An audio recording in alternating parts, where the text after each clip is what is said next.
Ciao a tutti ragazzi, oggi voglio parlarvi con questo nuovo video di una richiesta di un ragazzo che mi ha fatto sui commenti sugli altri video. E giustamente ha ragione, per chi inizia a pescare non è espertissimo, io normalmente faccio video, non mi rendo conto, magari per i più esperti.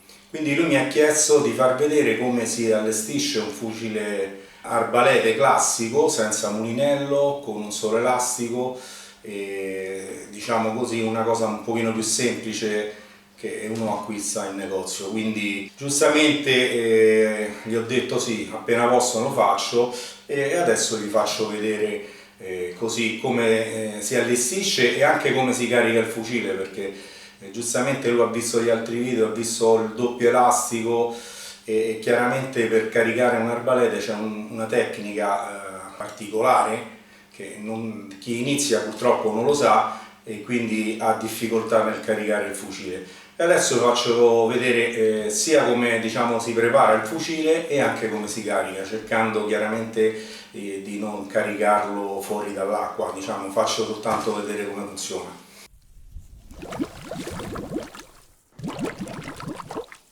Bene, allora io ho qui con me un fucile arbalete classico della Seagull Sub. Ho preso uno corto, ma va bene anche, diciamo, uno più lungo, non cambia, diciamo, la sequenza di montaggio, di preparazione. Allora, questo è un fucile, eccolo, questo è, vabbè, in misura è 64. È il classico fucile da pesca, diciamo, sia da tana che magari aspetto nel torbido. Quindi per chi inizia un fucile così corto va più che bene. All'interno c'è l'elastico, c'è il nylon, ci sono gli slips per montarlo, però io per farlo vedere meglio ho messo altri elastici un pochino più lunghi, di modo che è più facile da far vedere. Allora, per prima cosa faccio il montaggio col dinema, ma si può fare anche col nylon. In questo caso è più facile da far vedere anche il nodo, e quindi andiamo così a prepararlo. Allora, per prima cosa sfiliamo l'asta, in questo caso un'asta con le pinnette. La testata è quella con gli elastici a boccola, però questo fucile si può montare anche un elastico circolare, non è un problema. Io lo faccio vedere con quello per facilità, diciamo, di riprese. Allora, per prima cosa facciamo il nodo all'asta, quindi questo è un dinema da 1,5 mm, si può utilizzare sia il foro questo più avanzato oppure quello alla fine, va bene tutte e due. Io ve lo faccio vedere per comodità su questo diciamo intermedio. Allora, il nodo, se andate nel video che ho fatto precedentemente, faccio vedere i vari tipi di nodi che utilizzo. Adesso cerco di farlo velocemente. Quindi entro dentro al foro e faccio un nodo semplice, che questo generalmente si usa nel base jumping, però diciamo si può utilizzare qualsiasi tipo di nodo, cioè che addirittura fa il nodino semplice, perché con fucili così leggeri e piccoli va bene anche quello. Insomma, io adesso sto facendo così, niente di che.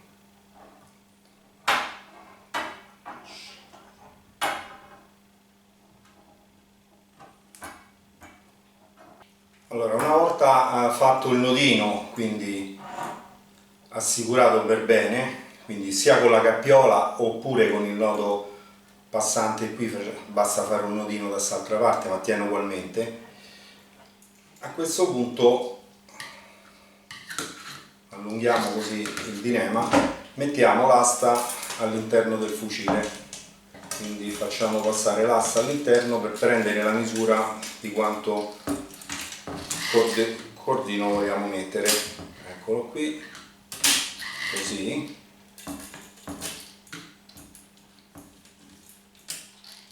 Poi lo passiamo nella parte alta qui. Si può fare uno o doppio giro, ma per un fucile corto va bene anche un giro semplice. Poi arrivati diciamo alla fine, quindi fatto il doppio giro da una parte e dall'altra, io a questo punto ne taglio un pochino di più.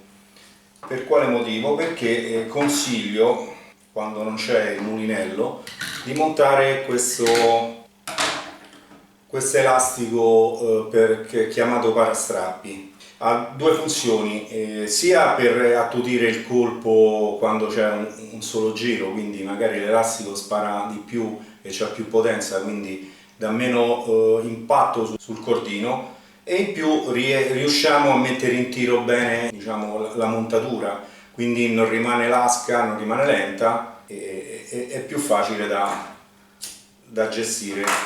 Allora si passa il cordino all'interno dell'elastico, si fanno 5 o 6 giri, poi ognuno fa quelli che vuole, e lo passa all'interno da quest'altra parte, quindi in pratica fa una sorta di salsicciotto, che questo ci dà questo gioco per non così strappare quando uno spara. Quindi una volta montato l'elastico, quindi messo prima del fucile, passiamo il cordino nel foro questo trasversale della testata, quindi facciamo passare in questo modo il cordino e qui facciamo un nodo classico, qualsiasi, insomma un nodo o scorsoio o qualsiasi nodo, l'importante è fissarlo in testata. Quindi si può anche mettere leggermente in tiro senza nessun tipo di problema, proprio perché c'è l'elastico che mantiene fermo il tutto. Ecco, io adesso praticamente taglio questa parte qui, lo lasciamo, e il montaggio, la montatura è fatta, quindi si dovrebbe vedere, è semplicissimo. Quindi quando andiamo a sparare, nel montaggio successivo rimettiamo l'asta, e questo praticamente è un attimo, diciamo, per rimontarlo.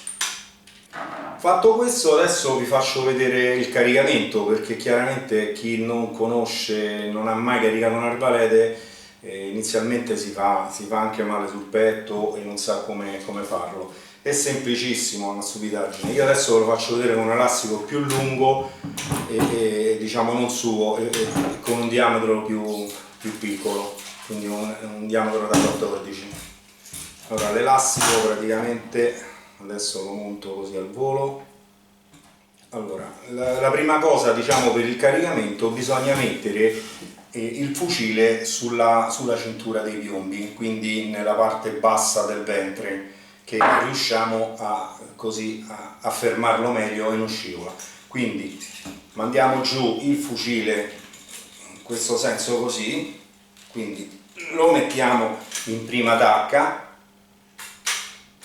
Con questo tipo di posizionamento delle mani è importante questo, quindi le mani vanno con i pollici rivolti verso l'esterno e le mani in questo modo. Una volta caricato così, il fucile si alza, quindi si toglie dalla parte bassa del ventre, si mette sul petto, quindi dove c'è l'appoggio sternale della muta, si cambia posizione delle mani, quindi da così andiamo in questo modo, quindi con i pollici rivolti verso di noi, si riprende l'elastico e riusciamo a fare forza. Tirando in questo modo arriviamo alla massima potenza. Quindi è semplicissimo, cioè una volta così capito il sistema diventa praticamente automatico, non c'è bisogno di ricordarselo, insomma è molto semplice. Poi chiaramente se poi uno diventa più esperto e vuole nel tempo mettere un mulinello, ok, non c'è nessun tipo di problema. Questo modello qui della Nemesis, della Seagull Sub, monta un mulinellino piccolino, in questo caso è in fibra di carbonio, ma comunque ce n'è anche di modelli in plastica, e questo va avvitato direttamente in questo alloggio qui, in questa posizione. Una volta messo si fissa con due viti in acciaio inox, in bobina si mette Dyneema oppure tutto nylon e praticamente si fa come ho fatto vedere negli altri video, quindi uno può mettere una doppia passata o soltanto una passata, e per mettere il filo, diciamo così, il dinema in tiro basta tirarlo dal mulinello. In questo caso, come ho detto, non c'è, è preferibile montare questo elastico qui proprio per questo motivo. Bene ragazzi, io credo di aver detto tutto e spero di essere stato utile con quel ragazzo che mi chiedeva come fare. Anch'io inizialmente ricordo benissimo quando ho iniziato per la prima volta a utilizzare un arbalete, mi è stato spiegato chiaramente il caricamento. Vi posso assicurare che con questo sistema di invertire, diciamo, la presa si riesce a caricare qualsiasi lunghezza, quindi da un 50 cm di lunghezza fino a un 130. Basta, una volta capito la tecnica, si riesce a caricare tutto, quindi non c'è nessun tipo di problema, dolore, pericolo, non scivola. L'importante è capire come si fa. Vi saluto e niente, continuate a seguirmi sugli altri video. Alla prossima e ci vediamo. Grazie e ciao a tutti.